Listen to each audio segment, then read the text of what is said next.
Hello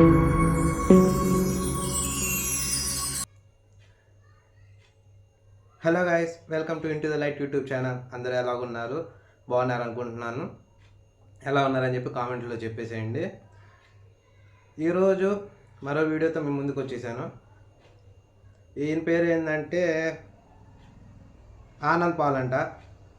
ఒకసారి ఈయన video ఏం చేశాడు, ఆ వీడియోలో ఎన్ని బొక్కలు ఉన్నాయి, మన క్రైస్తవ్యానికి డ్యామేజ్ జరిగేవి ఏమేమి అంశాలు ఉన్నాయని చెప్పి ఒకసారి వీడియో విశ్లేషణ చేద్దాం.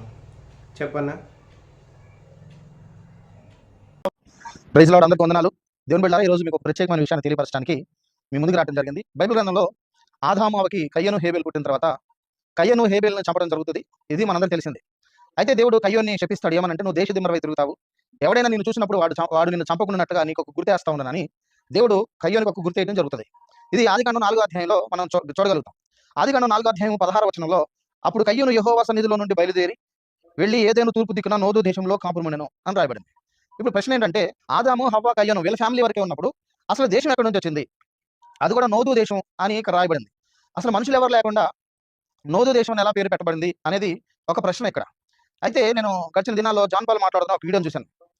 క్వశ్చన్ టు జేపీ అనే దాంట్లో అతను ఇదే క్వశ్చన్ అతను వేశారు. మనుషులు ఎవరు లేనప్పుడు అది దేశం ఎలాగవుతుంది, దానికి పేరు ఎలాగొచ్చిందని. అయితే దానికి జాన్ పాల్ ఏం వివరణ ఇచ్చాడో ఒకసారి మీరు చూడండి, తర్వాత నేను మాట్లాడతాను. దేశం అంటే మట్టి కాదు, దేశం అంటే మనుషులు అని కవి. అందుకని ఇక్కడ ఎవరు లేకుండా దేశం ఎందుకంటే కవి మనం చెప్పాడు, దేశం అంటే మనుషులు మట్టి కాదు. అయితే అంతకుముందు భావన ఏంటంటే దేశం అంటే భూమి అని. దేశం అంటే పలానా భూమి అని. సో కయ్యను వెళ్ళినటువంటి ల్యాండ్ తర్వాత కాలంలో నోదు దేశంగా మారింది. కయ్యంతో దేవుడు అన్నాడు, దేశం మరి అవుతాం అన్నాడు. దేశం అంటే ఒకటి దిక్కులేలాగా ఒకడే, అమ్మ నాన్న తమ్ముడు చెల్లి ఇలా బంధాలు లేకుండా ఎవరు లేరు, ఏ కాకిగా బ్రతుకుతాం దేశం అంటే. కాబట్టి ఆయన దేశం కావాలంటే ఎవరు లేకుండా మనకు బతకాలి. తాను ఒకటే ఒక బ్రతికాడు, ఒకటి దిక్కులేలాగా ఒకడే, అమ్మ నాన్న తమ్ముడు చెల్లి ఇలా బంధాలు లేకుండా ఎవరు లేరు, ఏ కాకిగా బ్రతుకుతాం దేశం అంటే. కాబట్టి ఆయన దేశం కావాలంటే ఎవరు లేకుండా మనకు బతకాలి. తాను ఒకటే ఒక బ్రతికాడు. అయితే తర్వాత కాలం అది నోదు దేశం అయింది. నోదు అంటే నోదు అంటే ఎవరు లేరు. ఇక్కడ గమనించినట్లయితే మొట్టమొదటిగా డైరెక్ట్గా మ్యాటర్లోకి వెళ్ళొచ్చు జాన్ పాల్. అట్లా వెళ్లకుండా దేశం అంటే మట్టి కాదు, దేశం అంటే మనుషులు, ఇవన్నీ చెప్పుకుంటూ వచ్చి నువ్వు కూడా డైరెక్ట్ మ్యాటర్లోకి వెళ్ళొచ్చు. అయ్యా బాబు, ఏంది సోది మాకు? డైరెక్ట్ నువ్వు కూడా మ్యాటర్లోకి రా. ఆదాము అవ్వ హేబేలు కయ్యను చెప్పు. చెప్పు, మ్యాటర్ ఏందో చెప్పు. ఈ సోది అంతా మాకు ఎందుకు?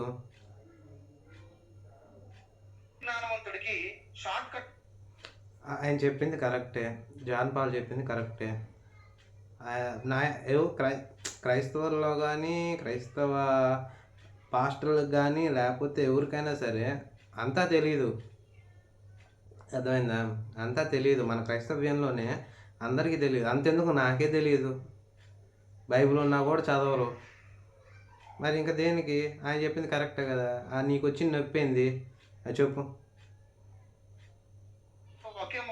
అయితే మరి బైబిల్ జ్ఞానవంతుడికి షార్ట్ కట్లో ఒకే మొక్కలో చెప్పేశాడు. ఇంకో పెద్ద పొరపాటు ఏం చేశాడంటే జాన్ పాల్ ఇక్కడ, కయ్యను ఒంటరిగా వెళ్ళి ఆ దేశంలో కాపురం ఉన్నాడు అని చెప్పాడు. ఒంటరిగా కయ్యను ఆ దేశంలో కాపురం ఉన్నాడు అని జాన్ పాల్ చెప్పిన దాంట్లో నాకు చాలా ఆశ్చర్యం వేసింది. ఎందుకంటే లేఖనాలు కనుక మనం సరిగ్గా క్షుణ్ణంగా పరిశీలిస్తే అక్కడ రాయబడిన మాట ఏంటంటే, 4వ అధ్యాయం 16వ వచనంలో, అప్పుడు కయ్యను యెహోవా సన్నిధిలో నుండి బయలుదేరి వెళ్ళి ఏదేనుకు తూర్పు దిక్కున నోదు దేశంలో కాపురం ఉండెను. కాపురముండెను, నివసించడం లేదు, కాపురం ఉండెను అన్నాడు. 2వది 17వ వచనం, కయ్యను తన భార్యను కూడినప్పుడు ఆమె గర్భవతి అయి హనోకును కనెను అని రాయబడింది. ఇప్పుడు కయ్యను ఒంటరిగా వెళ్ళి ఆ దేశంలో ఉంటే మరి కయ్యోనికి భార్య ఎక్కడి నుంచి వచ్చింది? తన భార్యను కూడినప్పుడు. అంటే కయ్యోనికి భార్య ఎక్కడి నుంచి వచ్చింది అనేది మనందరూ తెలిసిన, అది వేరే టాపిక్ మాట్లాడతాం. ఆదాము అవ్వకి కయ్యను హేబేలు కాకుండా ఇంకా చాలా మంది కుమార్తెలు పుట్టారని ఆదికాండం 5వ అధ్యాయంలో మనకు కనిపిస్తుంది. అంటే కయ్యను ఒంటరిగా ఆ దేశానికి వెళ్ళలేదు, ఆ ప్రాంతానికి వెళ్ళి అప్పటికి దేశం పేరు పెట్టబడలేదు. దాని గురించి నేను వివరిస్తాను. ముందు దీని క్లారిటీ తీసుకుందాం. కయ్యను ఆ ప్రాంతానికి వెళ్ళడానికి వెళ్ళినప్పుడు ఒంటరిగా వెళ్ళలేదు, తనతో పాటు తన భార్యను కూడా తీసుకొని వెళ్ళాడని ఇక్కడ రాయబడింది. అతను వెళ్ళి నోదు దేశంలో కాపురం ఉండెను, అతడు తన భార్యను కూడినప్పుడు హనోకు పుట్టెను అని రాయబడింది.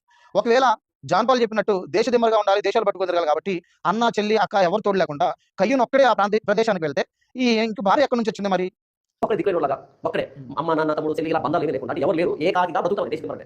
కాబట్టి ఆయన దేశం కావాలంటే ఎవరు లేకుండా ఒంటరి బతకాలి. తాను ఒకటే ఒక బ్రతికాడు. మరి జాన్ పాల్ గారికి ఇంత జ్ఞానం, మరి ఈ విషయం తెలియకపోవడం చాలా ఆశ్చర్యంగా ఉంది. బైబిల్ జ్ఞాని, బైబిల్ రత్న అని తనకు తానే గరిష్ఠగా మాట్లాడుకుంటూ ఉంటాడు. ఈ విషయం జాన్ పాల్కి తెలియకపోవడం నాకు ఇంత ఆశ్చర్యంగానే అనిపించింది. ఎందుకంటే దేవుని బిడ్డ అక్కడ స్పష్టంగా రాయబడింది, కయ్యను హేబేలుని ఎప్పుడైతే చంపాడో దేవుని అతను శపించాడు. శపించిన వెంటనే అతను దేశదిమ్మ. నువ్వే చెప్పాలి అయ్యా బాబు, నువ్వే చెప్పాలి. చెప్పు, వింటున్నా. ఎలా వచ్చింది భార్య కయ్యూన్కి?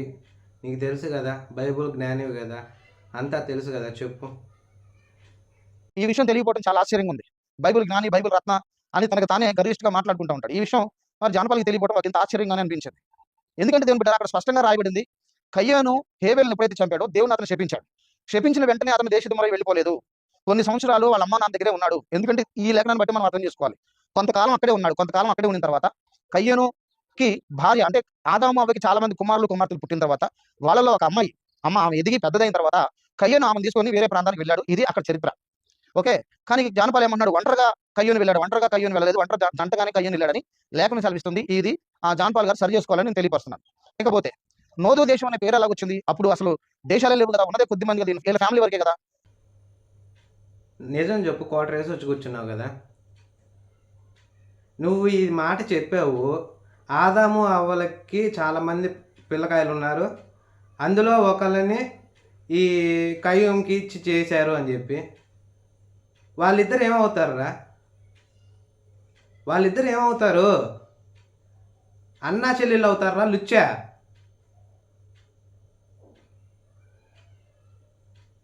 నీలాంటి లఫూటు లత్కోరు పాస్టర్ గాడిని తరిం కొట్టాలి. ఇంకా ఆయననయ్యో జాన్ పాలు ఆయననయ్యో ఒక్కడే వెళ్ళాడంటే అక్కడ ఎవరినో ఒకటి తగులుకున్నాడులే అని చెప్పి అనుకుంటారని చెప్పాడు. నువ్వు డైరెక్ట్గా మొత్తం క్రైస్తవ్యాన్ని నాశనం చేసేసావు. వాళ్ళిద్దరు అన్నా చెల్లెళ్ళు అవుతారా లుచ్చా? రేపు ఇది హిందువులు చూస్తే ఇదేంటి మీరు అన్నా చెల్లెల్ని పెళ్లి చేసుకుంటారా? అదేంటమ్మా, మరి మీరు బ్రహ్మ తన కుమార్తెను మోహపు చూపులు చూశాడని చెప్పి అన్నాడు కదరా ఈడని చెప్పి అంటారు. నువ్వే అన్నావు కదా, బ్రహ్మ తన కుమార్తెని మోహపు చూపులతో చూస్తున్నాడు, ఎట్ట చూస్తాడని. ఇక్కడ అన్నా చెల్లెళ్ళు ఎట్ట చూస్తా? అన్న దరిద్రం ఉంటుందిరా మాట్లాడితే.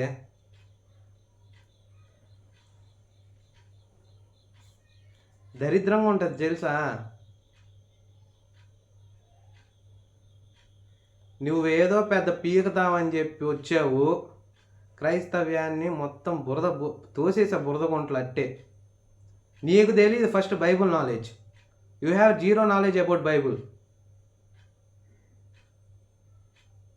చెక్కేస్తారులే ఉండు, క్రైస్తవులే చెక్కుతారు ఈ వీడియో బయటకు వచ్చిన తర్వాత. ఒరే నువ్వు డబ్బా కొట్టుకోవడానికి నాకే తెలుసని ఎంత పెద్ద తప్పు చేసావో నీకు అర్థం కావడంలా. చెప్పు. పెలేగు 25వ వచనం కనుక మనం చూస్తే, ఏబేరుకు 2 కుమారులు పుట్టిరి, వారిలో ఒకని పేరు పెలేగు. ఏలయనగా అతని దినములలో భూమి దేశములుగా విభాగింపబడెను. ఇక్కడ మనం గమనిస్తే నోవాహు కుమారుడైన షేము కుమారుడైన ఏబేరుకి 2 కుమారులు పుట్టారు. వాళ్ళలో ఒకటి పేరు పెలేగు. పెలేగు అని ఆయన సంతానం ఆ సమయంలో, పెలేగు యొక్క టైంలో భూమి దేశాలుగా విభజింపబడిందని రాయబడింది. అంటే ఈ పెలేగు అనే అతని టైంలో భూమి దేశాలుగా విభజింపబడి వాళ్ళు దేశాన్ని పంచుకున్నారు. ఇలాగా మొదటిగా బైబిల్ గ్రంథంలో దేశాలుగా విభజింపబడింది ఈ సందర్భంలో. అయితే మరి ఆదికాండం 4వ అధ్యాయంలోనే నోబు దేశం అనేది ఉంది కదా. మరి అప్పుడు దేశం పేరు అలా వచ్చిందంటే మనం గమనించాలి. మనం ఆదికాండము, నిర్గమాకాండం ఈ పంచకాండాలు రాసింది గ్రంథకర్త ఎవరు అంటే దైవజనుడైన మోషే. మోషే చేత దేవుడే ఈ పంచకాండాలు రాపించాడు. అంటే మోషే ఈ గ్రంథాలు రాసే కాలానికి అప్పటికే చాలా తరాలు గడిచిపోయినాయి. ఆదాము, కయ్యను, నోవాహు, అబ్రహాము, ఇస్సాకు, యాకోబు, ఏసేపు ఈ వంశావళన్నీ పూర్తయినాయి. అంటే అప్పటికే జనసంఖ్య బహుగా విస్తరించిపోయింది. 10వ అధ్యాయంలో భూమి దేశాలుగా విభజింపబడింది. వాళ్ళు నచ్చిన పేర్లు పెట్టుకున్నారు. మోషే రాసే నాటి కాలానికి దేవుడు మోషేకి చెప్తూ ఈ పంచకండాలు రాపించేటప్పుడు అప్పుడు దేవుడు ప్రస్తావించాడు. ఏ ప్రాంతానికి అయితే కయ్యూనీయులు నివాసం ఉన్నాడో మోషేతో దేవుడు చెప్తాను, ఇదిగో ఫలానా ఇప్పుడున్న నోబు అనే దేశం ఇప్పుడు ఉంది కదా, ఈ ప్రాంతంలో కయ్యూని వెళ్ళి నివాసం ఉన్నాడని దేవుడు మోషేకి చెప్పినప్పుడు మోషే అప్పుడు రాశాడు నోబు దేశం అని. అంతేగాని ఆది కాండంలో ఉంది కాబట్టి అప్పుడే దేశం ఉందని అర్థం కాదు. కాబట్టి విఘ్నులైన వారు ఈ విషయాన్ని గమనించాలి. దేశం విభజింపబడింది 10వ అధ్యాయం నోవాహు కాలంలో, భూమి దేశాలు విభజింపబడింది. అప్పుడే వారు పేర్లు పెట్టుకున్నారు. కానీ కయ్యూల కాలంలో పేర్లు వెళ్ళి ఆ ప్రాంతంలో నివాసం ఉన్నాడు అంతే. తర్వాత తన కుమారుడు పుట్టిన తర్వాత తన కుమారుడికి ఆయన పేరు. ఒరే నీకు అసలు బైబుల్ తెలియదు, ఏమీ తెలియదు, వచ్చి కూర్చొని మాట్లాడుతున్నావురా. నోవా జలప్రలయం తర్వాత కదరా దేశాలు వీళ్ళు వచ్చింది. ఆదాము అవ్వ ఎప్పుడున్నారా? ఆదాము అవ్వ వీళ్ళ 2000 సంవత్సరాల తర్వాత నోవా వచ్చింది. ఒరే లుచ్చా నా కొడక, ఇంకో వీడియోలు చేయబాకరా, ఎందుకు? నీకేంటంటే నీ వర్షం చెప్పనా? నాకే తెలుసు బైబుల్, ఇంకెవడికి తెలియదు. ఆ జాన్ పాల్ అయినా ఇంకా నీట్గా చెప్పాడు. ఏమని ఒకడే పోయాడు ఎక్కడో పెళ్లి చేసుకున్నాడులే అనుకుంటారు. అది పెద్ద సమస్య కాదు.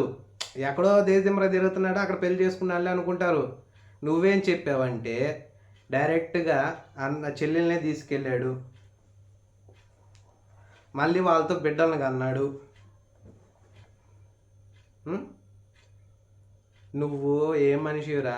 నోవా ఎప్పుడు జలప్రలయం ఎప్పుడు జరిగింది, వీళ్ళు ఎప్పుడు ఉన్నారు, నీకేం తెలియదురా, నాకు అర్థమైపోయింది. కానీ ఇంకా ఇవంతా వేస్ట్ పంచాయతీ, వదిలేసే, ఇంకా వేస్ట్. నీలాంటోడు పరమ దండగా క్రైస్తవ్యానికి వెళ్ళిపో. నాకే అసహ్యం వేస్తుంది ఇంకా క్రైస్తవం గురించి మాట్లాడాలంటే, నాకే అసహ్యం ఉంది. ఇంకా హిందువులు కనుక ఈ వీడియోలు చూశారంటే పూ అని వస్తారు నిన్ను.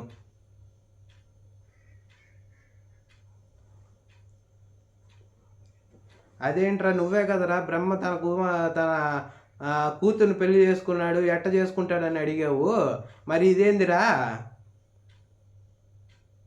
అన్న అక్క చెల్లెలు, సారీ, నీ దెబ్బ నాకు కూడా మైండ్ పోయింది. అన్నా చెల్లెలు పెళ్లి చేసుకోవచ్చా మీ బైబుల్లో అని చెప్పి ఉందా అని చెప్పి అడుగుతారు. ఇదంతా వేస్ట్ పంచాయతీ. ఇంక ఈ వీడియో ఇంతే గైస్, ఈ వీడియో ఇంతే. మీకు ఇంకొకసారి కూడా చెప్తున్నాను, క్రైస్తవ్యానికి ఎక్కడ డ్యామేజ్ జరిగినా అది ఎవరి వల్ల అయినా సరే, పాస్టర్ వల్ల అని, సామాన్యుల వల్ల అని, లేకపోతే మన డాక్టరేట్లు అని చెప్పుకుంటున్నారు చూడు, వాళ్ళ వల్ల అని, ఎవరి వల్ల క్రైస్తవ్యానికి కానీ ఇంత డ్యామేజ్ జరుగుతున్నా అక్కడ నేను ఉంటాను. అది ఈ వీడియో మీకు నచ్చినట్టయితే లైక్ చేయండి, షేర్ చేయండి, సబ్స్క్రైబ్ చేయండి. ఇంకో వీడియోతో మీ ముందుకు వచ్చేస్తాను. అంతే గైస్, బాయ్.